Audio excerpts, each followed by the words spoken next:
Amigas y amigos, bienvenidos y bienvenidas a Tercer Debate, una iniciativa de los medios legislativos. En el tema de hoy vamos a analizar el proyecto de ley que busca aplicar la consulta popular del pasado 19 de febrero, el documento que está en construcción al interior de la Asamblea Nacional. Bienvenidos y bienvenidas, esto es Tercer Debate.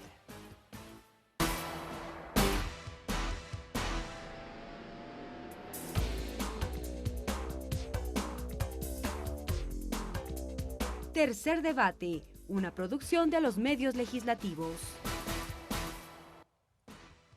Nuestra primera entrevistada es la profesora universitaria de la Facultad Latinoamericana de Comunicación Social, Flaxo, Palmira Chavero.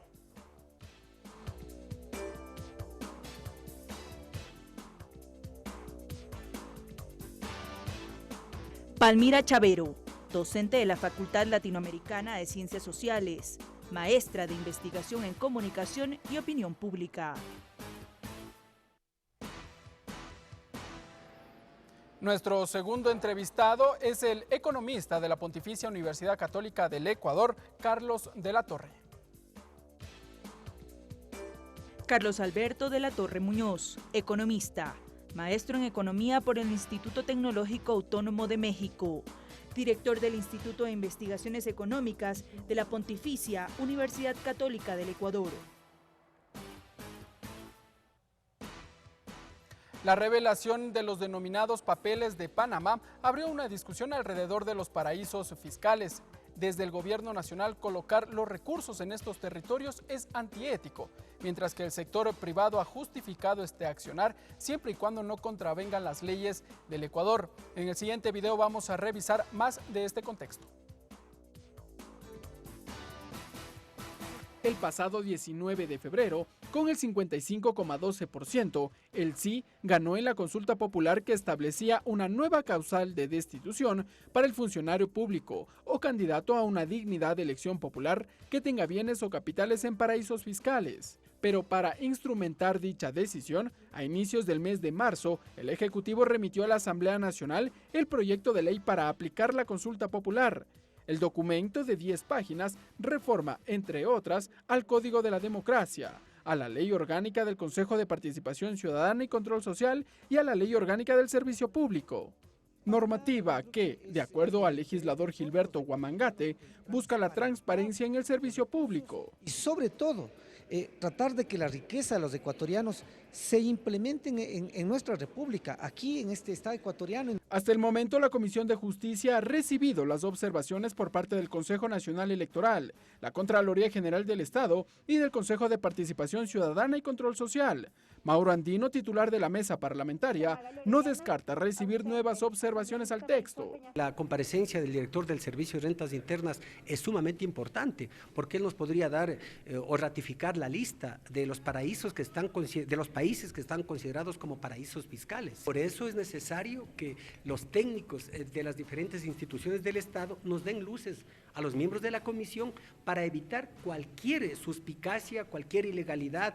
Magali Orellana, de las filas del movimiento Pachacuti, que por su parte indica que el documento debe precisar la situación de los candidatos a dignidades de elección popular cuya circunscripción es del exterior. ¿Qué sucede con alguien que vive en Luxemburgo, que tiene su casa, que ha vivido mucho tiempo allá, tiene sus bienes, pero como es considerado paraíso fiscal, no podría inscribirse como candidato? Según la propuesta de ley, en el plazo de 7 años, los servidores públicos que incumplan con la norma serán destituidos del cargo, mientras que los servidores sujetos a control político será la Asamblea Nacional la encargada de iniciar el juicio político.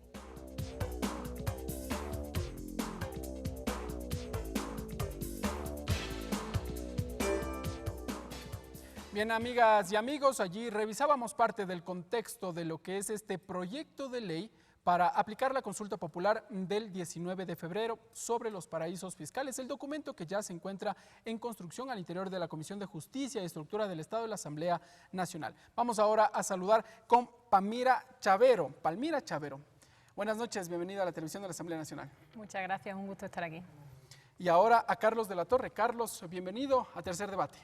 Buenas noches, muchas gracias también por haberme invitado a este programa. Gracias a ustedes. Vamos a empezar ahora la discusión. Palmira, ¿cuál es el verdadero problema de colocar los recursos en los denominados paraísos fiscales?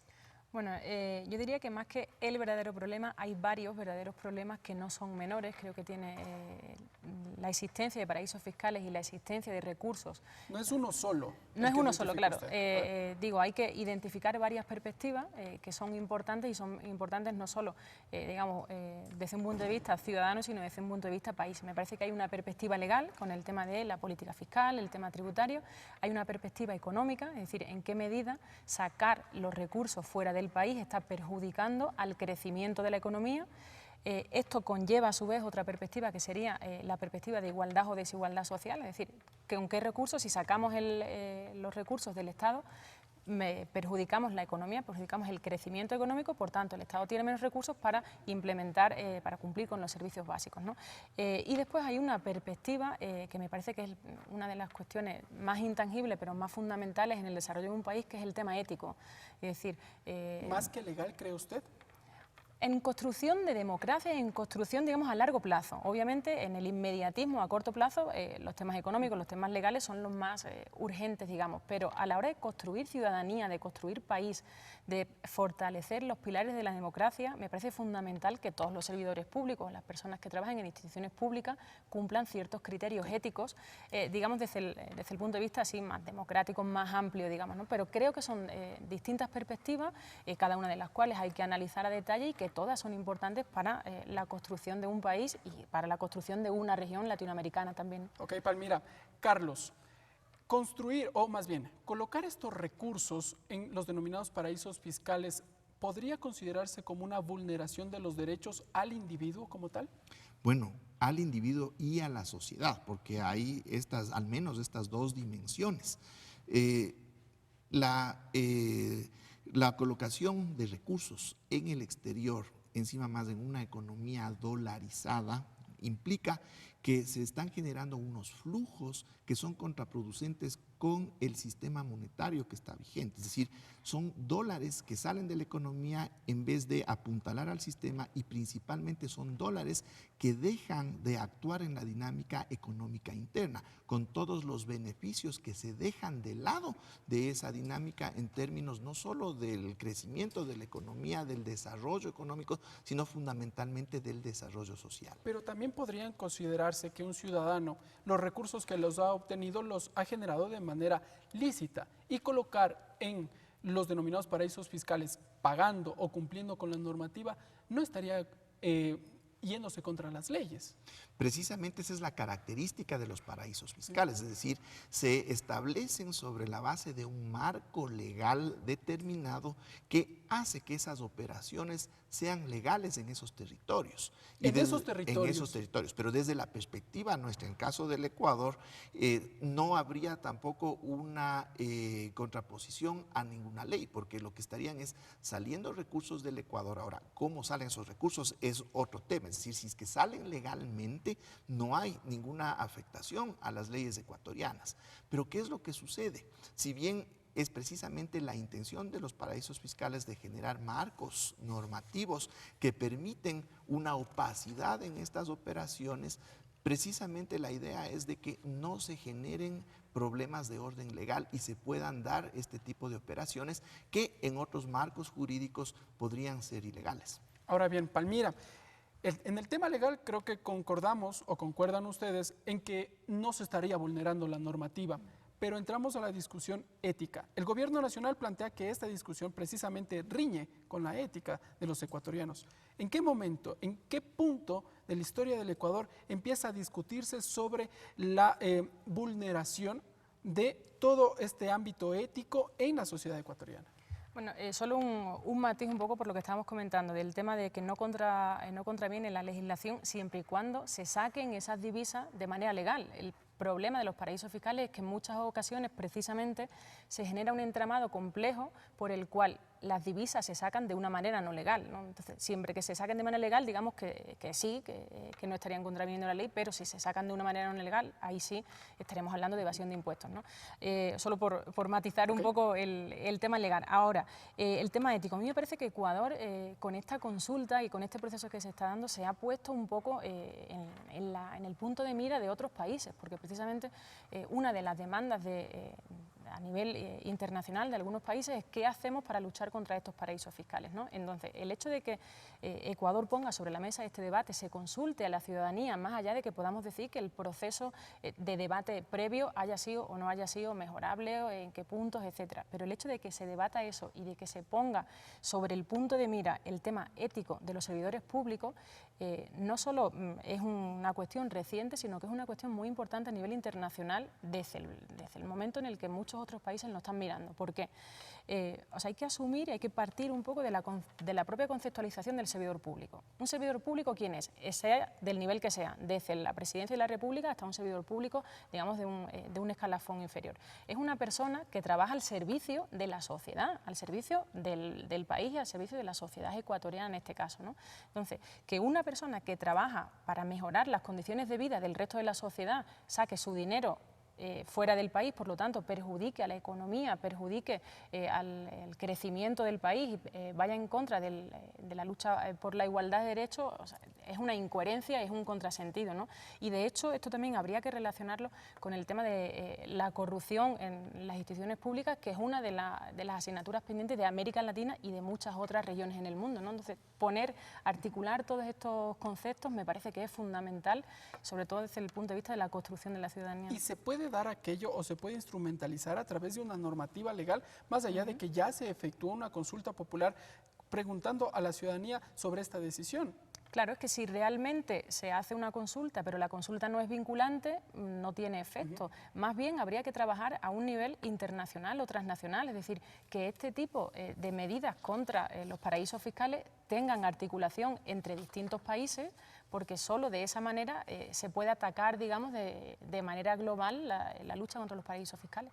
Ahora bien, Carlos, en la exposición de motivos remitido por dentro del documento del proyecto de ley efectuado por el Ejecutivo hasta la Asamblea Nacional, se cita, entre otros puntos, que en el Ecuador, y según datos del Servicio de Rentas Internas, el 50% del capital social de los grandes contribuyentes viene del exterior, de los cuales, de ese 50%, el 70% es triangulado desde los paraísos fiscales. Se ha detectado más de 200 millones de dólares que corresponden a dividendos pagados a residentes en tales jurisdicciones. Esta posibilidad de la flexibilización tributaria es lo que permite el ingreso, el flujo de capitales hacia esos países. A ver, exactamente el paraíso fiscal es eso, es decir, es un espacio, un territorio en el cual existen pocos o no existen impuestos. Entonces, desde esa perspectiva se vuelve muy atractivo precisamente para que fluyan capitales de otros lugares y se asienten en esa economía en búsqueda de objetivos particulares de esa economía. Pero desde la perspectiva de quiénes son los dueños de esos capitales, significa una ventaja a mantener esos capitales en sus países de residencia. ¿Por qué? Porque no van a pagar los impuestos que pagarían en este caso los capitales en el Ecuador. Pero ahora, hay un segundo elemento que es muy importante, que es particular a la economía ecuatoriana. El momento en que se crean estas empresas en los paraísos fiscales, porque hay que tener en cuenta que es una trilogía, es el paraíso fiscal, es la empresa offshore y es encima más una empresa de papel. ¿Cómo funciona esta trilogía? Ya, entonces, el paraíso fiscal genera condiciones muy adecuadas para que fluyan los capitales, pero también tiene condiciones muy adecuadas para que se puedan crear empresas sin que cueste la creación de estas empresas y sean empresas de papel.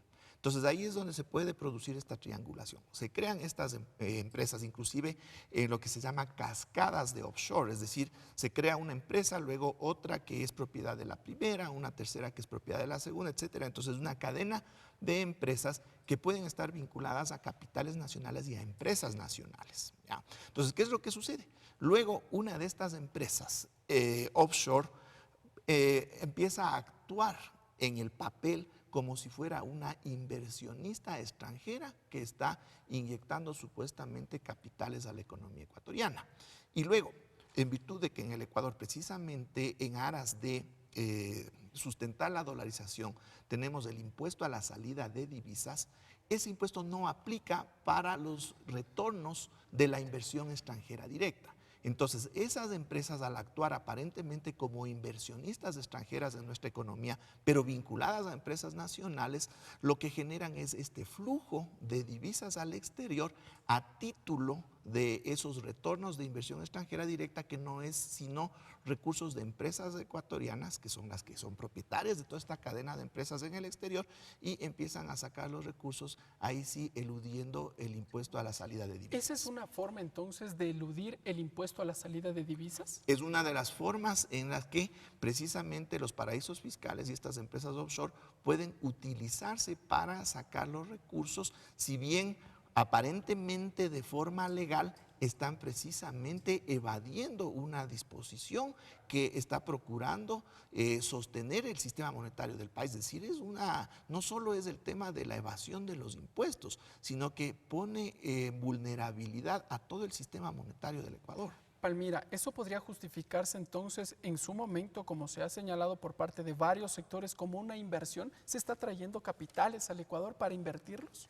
Es una falsedad. No se está trayendo capital del exterior, porque lo que se está haciendo primero es sacarlo en esa sacada de los capitales. Realmente se está evitando, se está evadiendo los impuestos a la salida de divisas, porque se hace a través de empresas aparentemente internacionales, aparentemente extranjeras, por tanto no pagan, o sea, tienen beneficios, digamos, para la salida del capital, pero realmente es capital ecuatoriano, y es capital que se ha producido en Ecuador, en territorio ecuatoriano, y que debería pagar unos impuestos a la salida de divisas como se paga en todos sitios. Entonces, no es que venga capital extranjero de la nada, es capital que sale y vuelve a entrar, pero cuando sale en condiciones beneficiosas, porque está, como bien explicaba Carlos, está disfrazada, digamos, de una inversión extranjera que no es, que es cuando lo articulamos un poco en este tipo de empresas.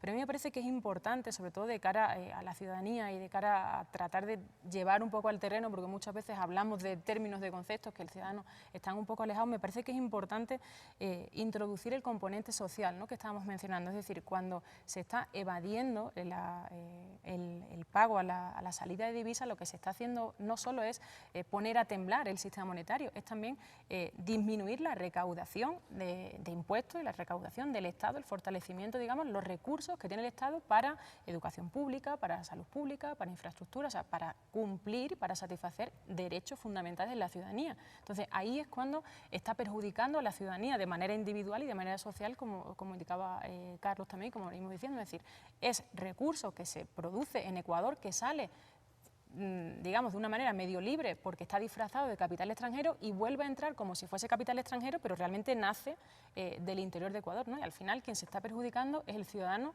porque el Estado tiene menos recursos, porque recauda menos a través de esta menor pago por la salida de divisas, recauda menos, por tanto tiene menos caja para dedicar a educación pública, a sanidad pública y a cumplir las obligaciones del Estado y satisfacer las necesidades del individuo. Muy bien, Palmira.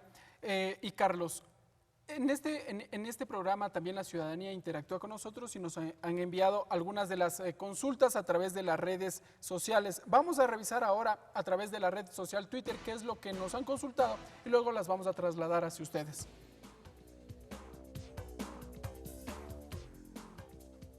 Nos consulta Macarena Cusiguamán.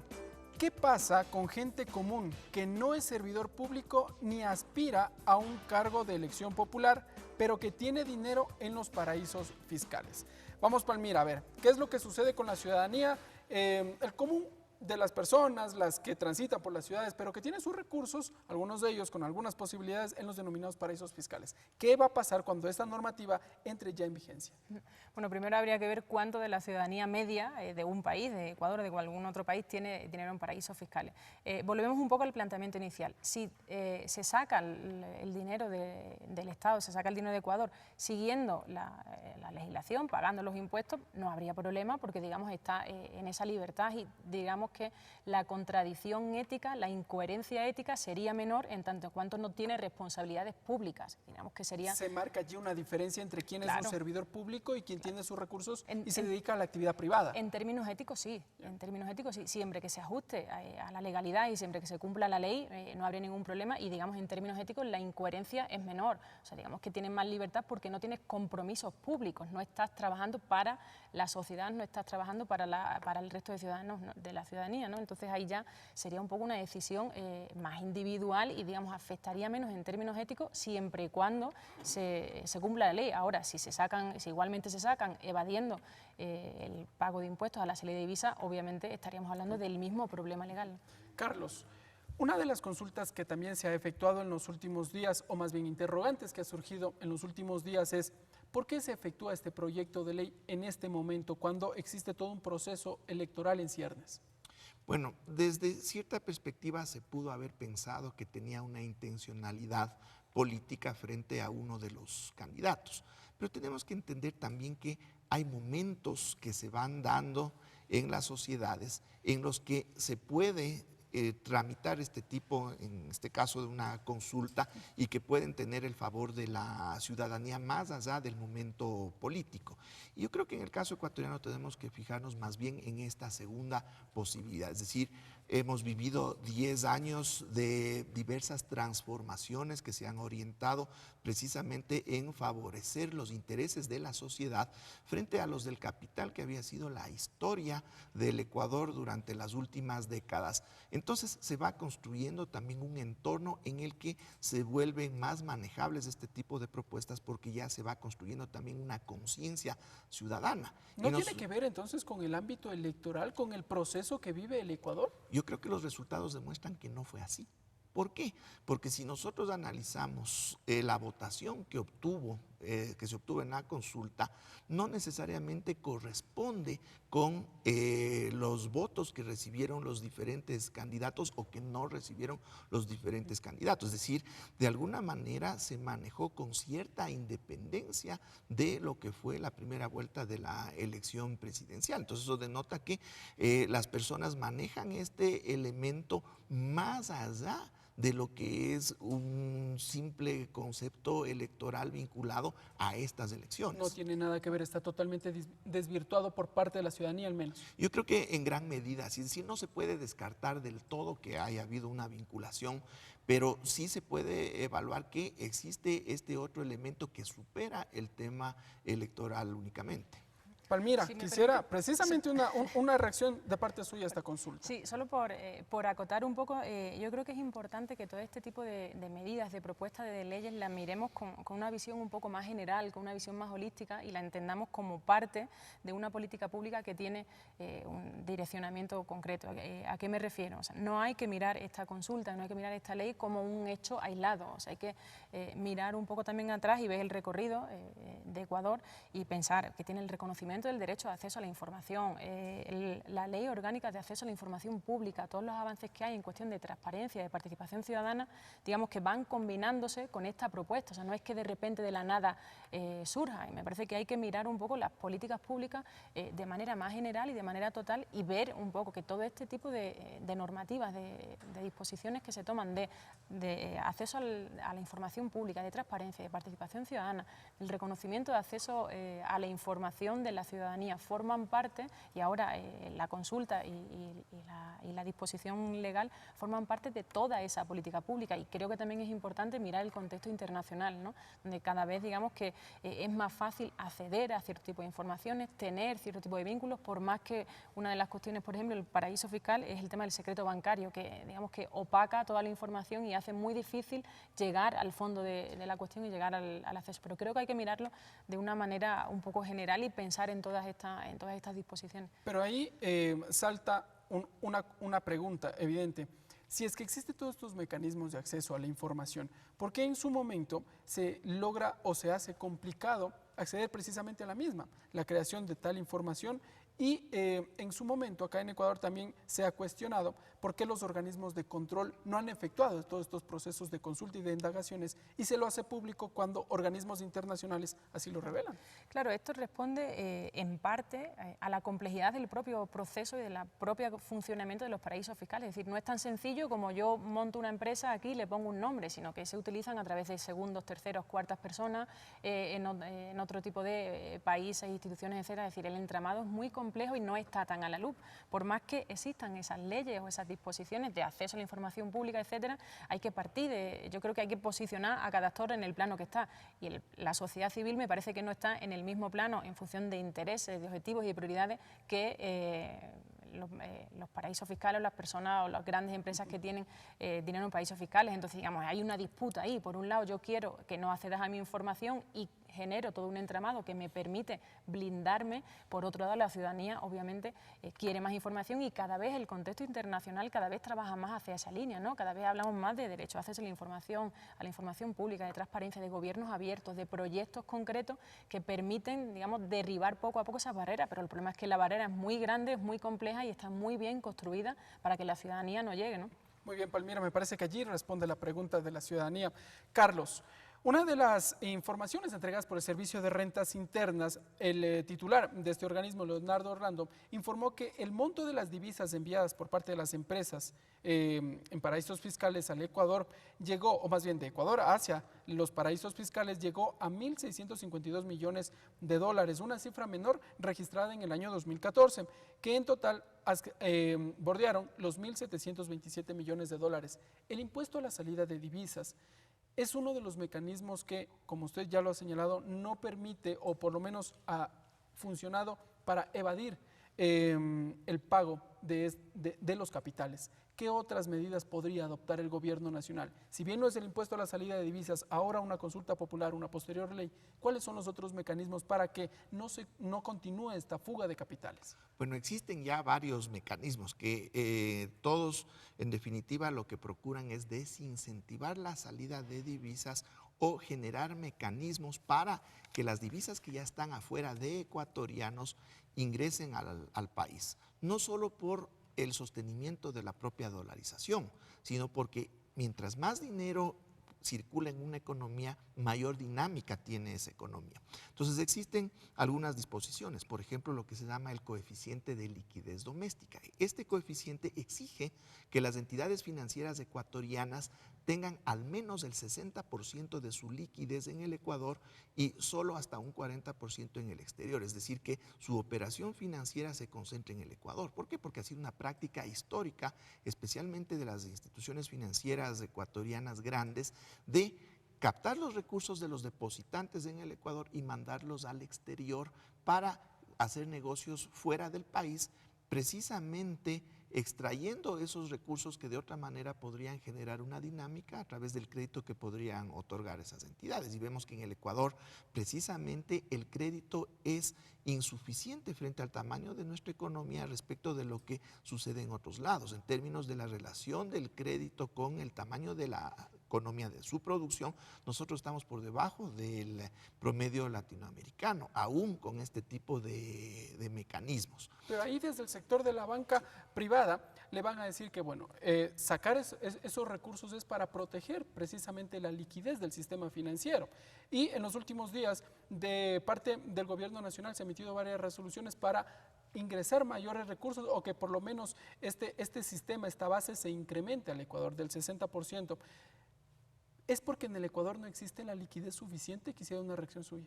Bueno, aquí hay que entender que ciertamente no se puede tener todos los huevos en la misma canasta y por eso es un coeficiente del 60%, es decir, se permite que se mantenga un cierto nivel de liquidez en el exterior considerando los riesgos que puede tener esa liquidez de mantenerse al 100% en el Ecuador. Pero ¿qué es lo que sucede?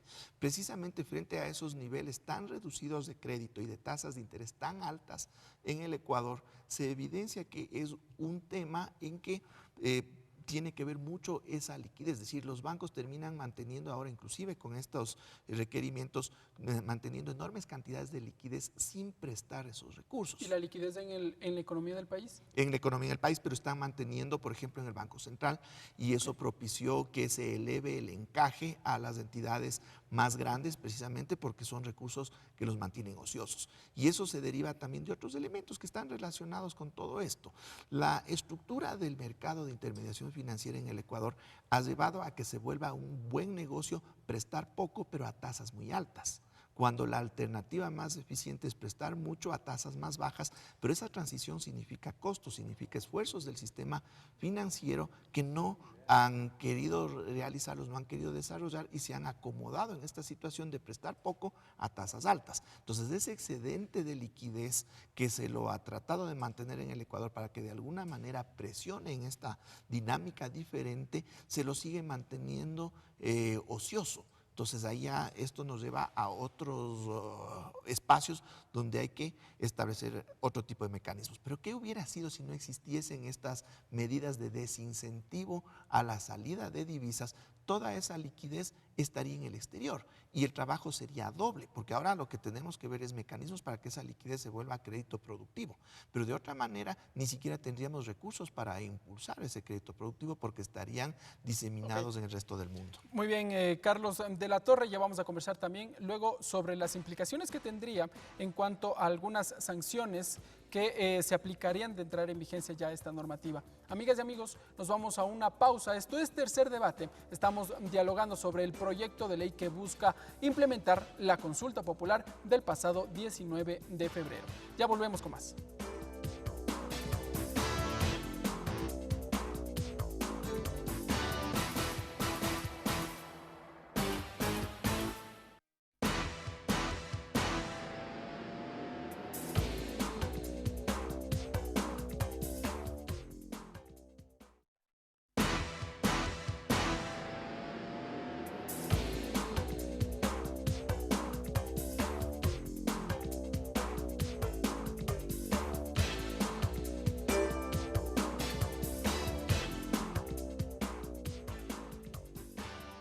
Gracias, amigas y amigos, por continuar con nosotros en Tercer Debate, una iniciativa de la producción de los medios legislativos. Conversamos con Palmira Chavero y con Carlos de la Torre sobre el proyecto de ley que busca implementar la consulta popular del pasado 19 de febrero sobre los paraísos fiscales. Les invito ahora a Carlos y a Palmira a revisar las declaraciones del asambleísta Gilberto Huamangate del movimiento Alianza País. Es el interés de todos los ecuatorianos el transparentar los recursos y sobre todo tratar de que la riqueza de los ecuatorianos se implementen en nuestra república, aquí en este estado ecuatoriano en donde estamos prácticamente todos y que con calidad moral en el marco de que la existencia de una ley todos los ciudadanos podamos, ¿no es cierto?, desarrollar y podamos hablar no solamente en los medios de comunicación en teoría, sino que también la apliquemos en la práctica, es decir, que cualquier funcionario que quiera prestar su profesión en las instancias públicas tenga primero esa calidad moral de que ha cumplido con lo que dice la ley.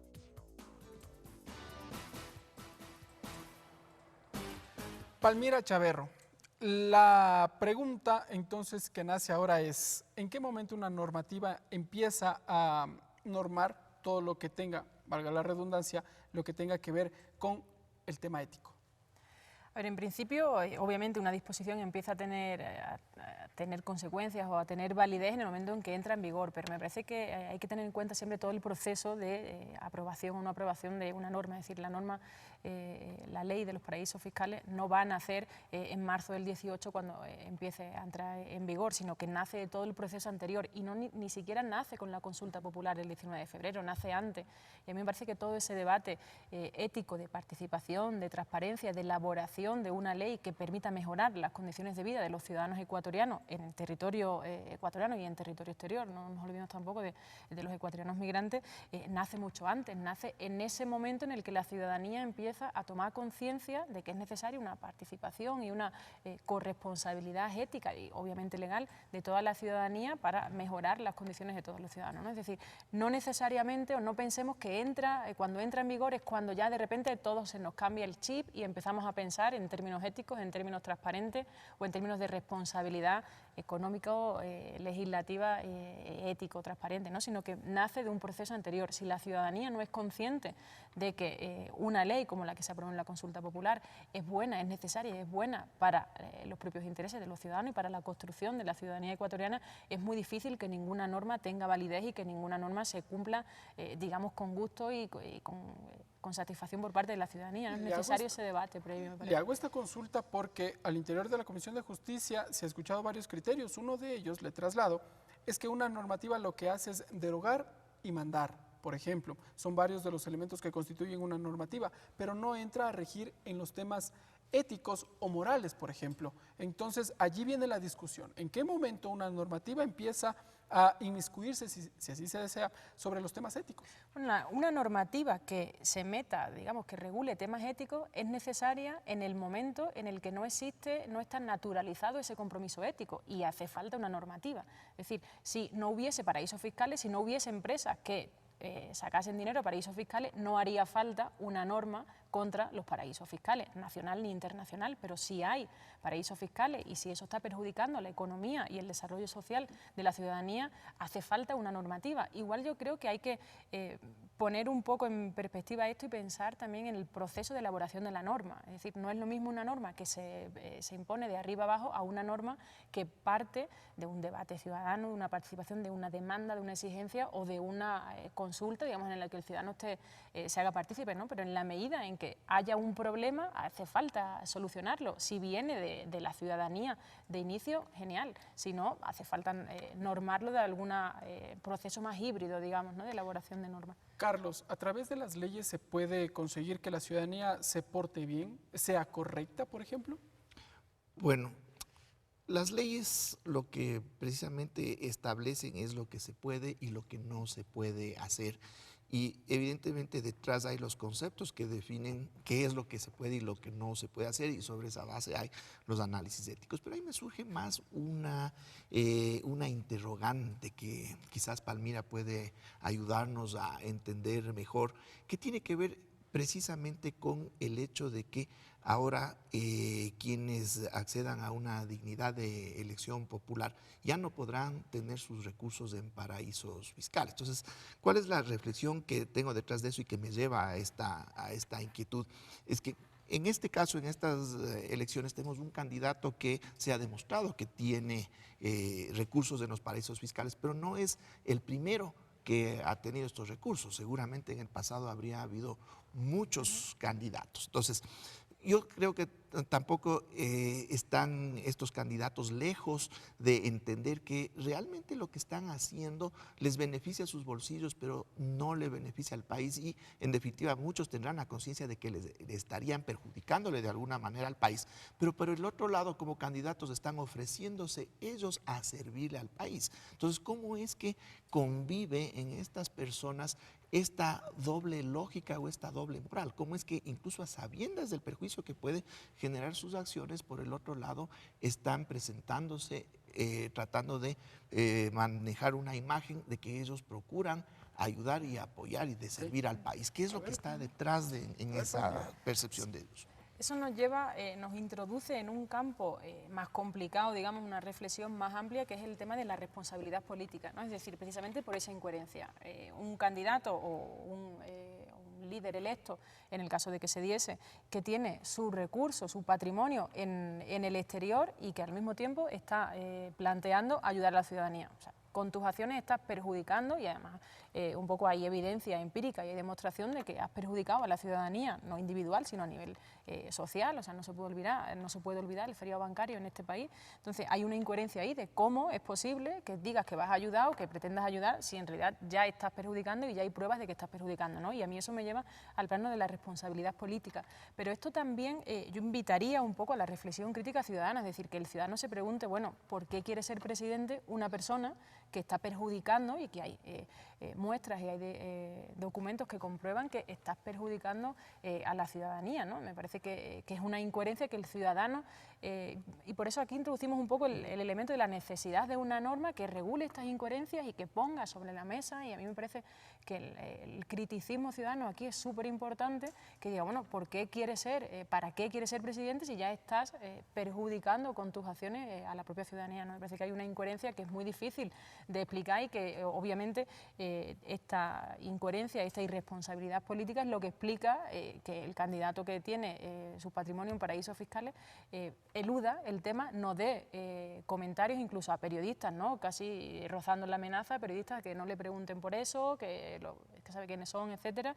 Y después hay otro tema también no menor, que aquí sí es un componente totalmente electoral, un candidato que tiene patrimonio en el exterior, que está perjudicando a la ciudadanía ecuatoriana, que enarbola la bandera de que va a eliminar impuestos para mejorar supuestamente la economía, la liquidez de los ciudadanos, y cuando nos ponemos a mirar, los impuestos que va a eliminar son precisamente los impuestos a la salida de divisas y los impuestos a los activos en el exterior. Entonces, aquí, digamos, empezamos a entender ciertas cosas. Voy a eliminar impuestos para ayudar al ecuatoriano. Ya, pero ¿a qué ecuatoriano?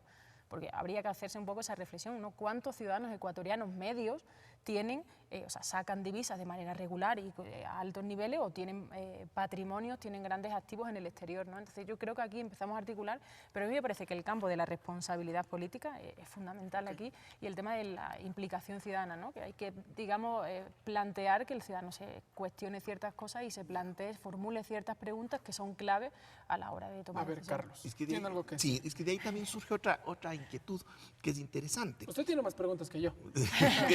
Bueno, Estamos son cambiando los reflexiones que terminan siendo está en bien, inquietudes está que bien. a veces es difícil responder uno mismo, qué es lo que realmente sucede. Bueno, para que un candidato pueda tener recursos en paraísos fiscales, quiere decir que tiene recursos, es decir, Primero hay que tener recursos, claro. Primero hay que tener los recursos. Pero ¿qué es lo que sucede? No solo en el Ecuador, sino que vemos que en varios países, incluso en fechas muy recientes, hemos visto candidatos que incluso en caso de los Estados Unidos, Donald Trump accede a la presidencia siendo un magnate millonario que ha desarrollado su actividad privada durante décadas, ¿ya? Que incluso con poca transparencia en algunos aspectos del manejo de sus recursos. Y vemos en el caso del Ecuador, no solo en esta ocasión, sino en elecciones anteriores, hemos tenido a magnates, magnate bananero en su momento, tenemos el caso de Italia con el expresidente Berlusconi, etcétera. Entonces vemos estos actores que desarrollaron prácticamente toda su vida en el ámbito privado, construyeron fortunas y de pronto ahora quieren generar un servicio público, se lanzan como candidatos. ¿Qué es lo que está detrás? ¿Qué es lo que les motiva a ese cambio que podríamos ser tan radical y que de alguna manera está vinculado también a esas actividades que por un lado son contrarias a los intereses del país y por el otro, como antes habíamos conversado, ellos procuran servir a ese mismo país? Pero eso no sería un poco satanizar también la actividad privada. Es decir, si una persona durante su tiempo se dedicó, en este caso, a la actividad bananera, y bueno, por A o B situación luego desea dedicarse al servicio público, ¿no lo podría hacer? Entonces? No creo que satanizar, sino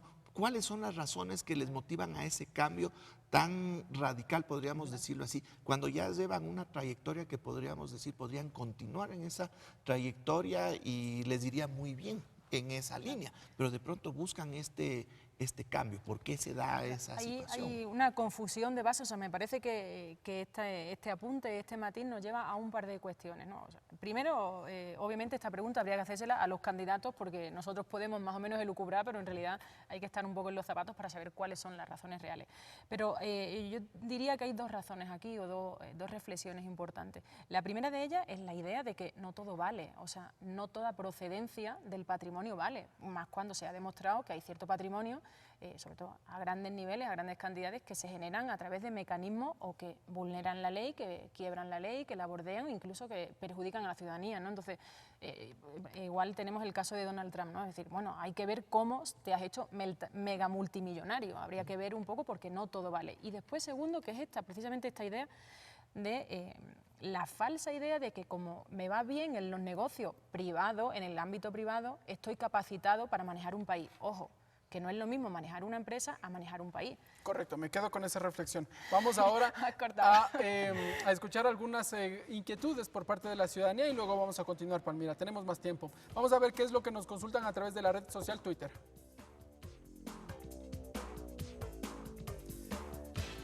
David Andrade nos consulta. ¿Qué pasaría si las autoridades se niegan a traer sus inversiones después de pasado el año estipulado por la normativa? Vamos, Palmira. Bueno, aquí habría que acogerse a la disposición final de la ley, ¿no? La ley siempre, o sea, toda ley incluye las consecuencias, hay que mirar un poco cuáles son las sanciones de la ley, pero yo creo que más allá de lo estrictamente legal, habría que hacerse esa reflexión de cómo es posible, por qué y cómo es posible y si vamos a permitir como ciudadanía que nuestros representantes electos democráticamente se nieguen a contribuir al desarrollo y al bienestar de la ciudadanía, ¿no? Entonces tenemos por un lado la parte punitiva, la parte de sanción que establece la ley, pero por otro lado esa reflexión de hasta qué punto vamos a tolerar que una persona del nivel de servicio público que sea, se niegue a mejorar las condiciones de vida y a contribuir al desarrollo del país, ¿no? Entonces esa reflexión, quizás la respuesta al servidor público que fuese no le gustaría tanto porque eso provocaría, entiendo en una asunción crítica de la ciudadanía, eso provocaría, bueno, pues protestas o malestar o algún tipo de sanción ciudadana más allá de la sanción legislativa. Ahora bien, Carlos, Palmira señalaba que no toda persona exitosa en su momento en el ámbito privado puede serlo en el sector público. ¿Por qué este desbalance? ¿Por qué esta digresión? Bueno, ahí yo creo que se debe a que son dinámicas totalmente diferentes. Y claro, y dentro de la práctica privada también hay una infinidad de posibilidades que se pueden ejercer y dentro de esas un candidato o luego una autoridad designada por elección habrá seguido un camino, pero no necesariamente ese camino que les llevó a un éxito en lo privado va a parecerse a lo que es el camino que se tiene que seguir en el servicio público. Y ahí es donde también viene un contraste, en cambio, con otros actores que podemos identificarlos en la historia del Ecuador, inclusive en la historia reciente, que podríamos decir que han sido personas que siempre han estado en el ámbito del servicio público, de una u otra manera, han participado en diversas elecciones, han asumido un cargo, otro cargo, entonces es otra dinámica diferente que quizás puede que les dé más competencias para poder ejercer adecuadamente un cargo público, especialmente uno de elección popular y del más alto nivel, frente a lo que puede ser un ejercicio privado, en el que incluso ese éxito privado se ha debido a prácticas que no han sido las más adecuadas, muchas veces al margen de la ley. Tenemos el caso del candidato Lasso, que se le acusa de haberse beneficiado, si no directamente, pero sí indirectamente, del propio feriado bancario. Entonces eso les lleva a una situación de éxito, pero un éxito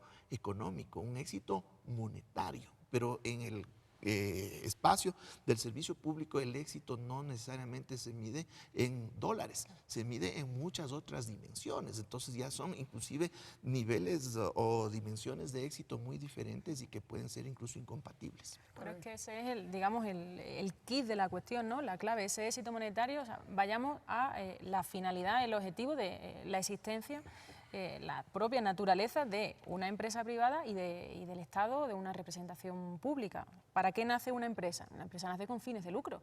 Otra cosa es que después tenga perspectiva social, que cumpla derechos, etcétera, pero el objetivo principal de la empresa es maximizar los beneficios, es decir, un objetivo éxito monetario, lucro. El objetivo del Estado nunca es el lucro y el objetivo de un presidente de una república, de un gobierno, de cualquier servidor público nunca puede ser el lucro, porque no nace para eso, nace para mejorar las condiciones de vida, para satisfacer ciertos derechos. Entonces aquí encontramos un choque. Por un lado, tú has tenido éxito, has podido tener éxito éxito en la maximización de beneficios privados, más allá de todo el debate que supone si se ha hecho legalmente, en qué medida, etcétera, y la necesidad de satisfacer los derechos ciudadanos. Y no solo los derechos, las demandas, los conflictos, las prioridades, las necesidades de la ciudadanía que no se resuelven a golpe de talonario y que no se trata de una gestión privada, no se trata de lucro. Entonces estamos equiparando, o sea, se estaría equiparando el ser bueno en maximizar los beneficios a el ser bueno en gestión de derechos. No tiene absolutamente nada que ver. Una cosa son los derechos ciudadanos y las problemáticas, las necesidades, los conflictos ciudadanos, y otra cosa es maximizar los beneficios. Y a esto, ya, solo por tirar, digo, hay que introducirle un elemento mucho más complejo, que es que en el momento en que tú formas parte del servicio público, no solo entras en otras dinámicas, no solo tienes otro objetivo, te relacionas con otros actores. Y si el servidor público es digamos, de un máximo nivel, está en presidencia, en vicepresidencia, en ministerio, en legislativo, ejecutivo, etcétera, te relacionas con otros actores, te relacionas con otros estados, te relacionas con diferentes actores de la sociedad civil, con diferentes actores políticos que tienen otra idea, otra forma de defender los derechos a las que tienes tú, y todo eso es un consenso, obliga a una negociación y a un debate permanente para el que tienes que estar preparado, y esa preparación no te la da la lucha por el beneficio económico. En ese sentido, entonces, esta normativa se vendría a transformar en una camisa de fuerza para los funcionarios que en algún momento tuviesen estos recursos en paraísos fiscales. Sí, pero habría que hacerse la pregunta de cuántos ciudadanos medios, cuántos servidores públicos medios tienen recursos, digamos, recursos ingentes en paraísos fiscales. Yo creo que probablemente sea muy poco el número de ciudadanos medios que aspiran a hacer carrera pública, a participar en el servicio público, que tengan paraísos fiscales por los cuales, digamos, se vean perjudicados por esta medida, ¿no? Correcto. Carlos, ¿cuál es la reflexión? Bueno, aquí también hay otro elemento que está detrás de todo esto, que es el conflicto de intereses que genera no solo el hecho de tener los recursos en paraísos fiscales y a la vez de ejercer una función pública de alto nivel, porque esto puede llevar a que se tomen decisiones en ese ejercicio que puedan ser favorables a esos intereses particulares, que también pueden darse en términos de la actividad privada, que puede ser totalmente legal, que se maneje dentro del país. Entonces ahí también hay otro tema que es bastante complicado, es decir, hasta dónde quien es exitoso en el espacio privado puede lograr distanciar o diferenciar una actividad con la otra, porque eso nos puede llevar muchas veces a que las decisiones que se toman ya en un gobierno terminen beneficiando a ciertos sectores. Yo me acuerdo hace muchos años, cuando era un adolescente, se oía muchas veces a las abuelitas que decían: qué bueno, bravo, que le han nombrado a tal señor como ministro de Finanzas, porque es un muy buen banquero. Entonces, claro, en ese contexto se pensaba que era lo mejor, porque como era un buen banquero iba a administrar muy bien las finanzas del país, pero resulta que por esos conflictos de intereses podía terminar administrando las finanzas del país en función de sus intereses como banquero, porque ese señor será banquero toda la vida, pero ministro de Finanzas unos pocos años. Entonces ahí también tenemos otro espacio que quizás todavía no se ha discutido, pero que está de alguna manera relacionado con el tema de los paraísos fiscales. Y que no es menor tampoco, ¿no? Sí. Es decir, cuando haya un conflicto de intereses, cuando tengas que regular contra tu propia empresa, porque no dejas de ser empresario, tú pasas a formar parte, a cumplir un servicio público durante un periodo, pero no es que cierres la empresa y se acabó, la empresa continúa y tú sigues siendo empresario. Digamos, tienes ahí una suerte de doble personalidad que tienes que saber manejar. Si tienes que regular en contra de los intereses de tu empresa, ¿qué vas a hacer? ¿Te vas a poner del lado de la ciudadanía o te vas a poner del lado de tu empresa? Eso es muy complejo, y cuando llevas toda la vida trabajando por maximizar los beneficios y, digamos, haciendo vida empresarial, es muy difícil, ¿no?, confiar o creer que de repente tu vocación económica se vea totalmente diluida por un servicio social, digamos, y regules contra tus propios intereses, ¿no? Es muy difícil. Muy bien. Carlos y Palmira, vamos a revisar unas últimas declaraciones, esta vez de la asambleísta Magali Orellana, una puntualización por parte de ustedes, un criterio suyo, y luego ya vamos con las conclusiones. Vamos a ver qué es lo que nos dice, amigas y amigos, ahora la legisladora por parte del movimiento Pachacutic. Ya se dio la voluntad ciudadana en esta consulta popular, ganando el sí. referente a que el pueblo ecuatoriano quiere transparencia, no quiere que los que manejan recursos tengan sus cuentas offshore, sus bienes. Analizábamos qué sucede con alguien que vive en Luxemburgo, que tiene su casa, que ha vivido mucho tiempo allá, tiene sus bienes, pero como es considerado paraíso fiscal, no podría inscribirse como candidato, tendría que vender su casa, tendría que quedarse en la calle. Entonces, ese tipo de cosas hay que tomarlas en cuenta. Carlos de la Torre, hay que tomar en cuenta esta puntualización, esta distinción, porque si bien ya hemos hablado y conversado quiénes serían o quiénes estarían involucrados con las altas esferas del poder, también ocurre quienes están un poco más abajo, igualmente tomando decisiones. Bueno, este caso que nos propone la asambleísta es un caso, podríamos decir, totalmente excepcional, pero podría darse, ¿ya? Entonces, siempre frente a estas situaciones excepcionales, se puede desde la ley establecer también las excepciones que se puedan dar. Pero ahí también es otro problema, hasta dónde se puede considerar una excepción, hasta dónde no, precisamente por la excepcionalidad que pueden tener estas situaciones. Y si bien digamos que la ley no logra amparar este tipo de casos, sí, evidentemente puede haber un perjuicio o pueden quedar fuera personas que realmente pueden tener una intencionalidad muy adecuada y que en realidad esos activos que tienen en este caso un paraíso fiscal no fueron generados ni de forma ilegal ni mantenidos precisamente con objetivos contrarios al interés nacional. Sí, puede haber también efectos contraproducentes de una ley en estos casos, pero como son muy excepcionales, habría que medir el beneficio, el costo-beneficio de establecer en la ley mecanismos para poder incluirlos o no. Correcto, Palmira. El balance entonces, ¿es necesaria esta normativa? ¿Se puede efectuar los criterios que llevan adelante a la aplicación de la consulta popular del 19 de febrero? Sacar adelante esta normativa sin que se convierta en una camisa de fuerza para quienes en su momento accedan a los servicios, al servicio público y tengan sus bienes o capitales en los paraísos fiscales. Antes de, si me permite, 30 segundos, antes de hacerte un poco un balance general y por matizar lo que comentaba Carlos, me parece que es importante que los procesos de debate precisamente se dan para trabajar todo este tipo de excepcionalidades y que igual hay que hacer otra reflexión. Una persona que vive en Luxemburgo, que tiene, por ejemplo, en este caso, que tiene su patrimonio allí, porque tiene su vivienda y tal, y quiere hacer carrera política aquí, lo lógico sería que se viniese a vivir aquí, no que mantuviese su vida en Luxemburgo, porque sería, digamos, un poco extraño que vengas para 4 años y después te vuelvas ahí, cuando se supone que es vocación de servicio público. Digamos, hay que mirar también este tipo de reflexiones de, bueno, si quieres hacer vida pública, quieres ser servidor público en Ecuador, se supone que lo quieres ser a medio o largo plazo, no que quieres venir durante 4 años y después irte. De alguna manera te tienes que venir, tendrías que cambiar, pero insisto, el proceso de debate se da para eso. Y ya un poco en términos más generales, a mí me parece que Ecuador ha dado un paso al frente que es muy importante, no solo a nivel nacional, no solo por el beneficio económico, sino por la importancia que tiene en la construcción de la ciudadanía, en los avances en transparencia y en los avances, incluso si quieres un poco tocando la parte de rendición de cuentas y de construcción de la ciudadanía, no solo a nivel nacional y no solo en aras también de la lucha por la igualdad y por la disminución de las desigualdades sociales que sigue habiendo en Ecuador, sino a nivel internacional, porque digamos que Ecuador se ha puesto un poco en la mira como referente en este sentido. Ahora, que esto va a perjudicar los intereses, que esto va a perjudicar los intereses de cierta minoría, probablemente sí, pero se supone que siempre las normas se hacen para mejorar las condiciones de vida y para favorecer a la mayoría, y si favorece a la mayoría de la ciudadanía y permite un desarrollo socioeconómico, político y ciudadano del país, es una norma bienvenida. Correcto, gracias Palmira. 10 segundos, una conclusión, Carlos.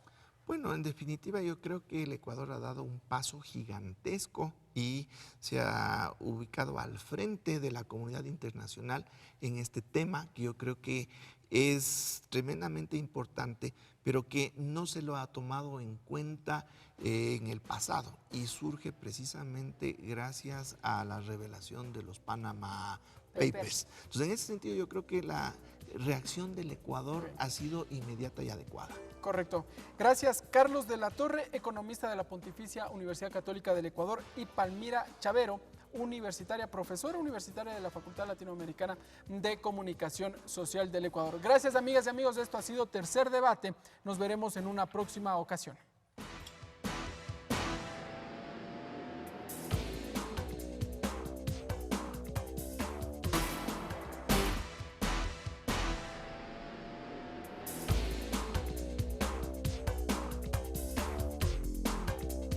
Tercer Debate, una producción de los medios legislativos.